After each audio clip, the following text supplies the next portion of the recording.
আগুন একেবারেই বলা যেতে পারে যে নির্বাপন না হলেও নিয়ন্ত্রণে চলে এসেছে। যে দাউ দাউ আগুন জ্বলার যে দৃশ্য আমরা দেখেছিলাম সেই দৃশ্য কিন্তু এখন নেই। আমরা দেখছি ফায়ার সার্ভিসের দুটি গাড়ি দুটি পাশ থেকে একসাথে নিচের যে অংশে এখন পর্যন্ত আগুনের তথ্য পাওয়া গেছে এবং তারা দেখেছেন যে ভেতর থেকে আবারও আগুনের ফুলকি দেখা যাচ্ছে, সেই জায়গাটিতে আবারও পানি নিক্ষেপের চেষ্টা করছে। তবে একেবারে উপরের যে অংশটি ভবনের 8 তলা 7 তলা সেই জায়গাগুলোতে যে প্রথম দিকে যে আগুনের ভয়াবহতা তীব্রতা ছিল সেখানে একেবারেই এখন আগুনের কোনো চিহ্ন নেই। তবে একটি বড় শঙ্কার বিষয় হচ্ছে যে দীর্ঘক্ষণ আগুন জ্বলার কারণে ভবনটির বেশ কিছু স্থান আমরা দেখছি যে ক্ষতবিক্ষত হয়ে গেছে।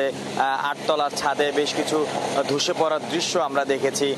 পাশাপাশি ভবনটির বেশ কিছু পিলার ভেঙে পড়েছে, জানালার কাচ একেবারে চুরমার হয়ে গেছে, গ্রিলগুলো ভেঙে ভেঙে নিচে পড়ে গেছে এবং পানি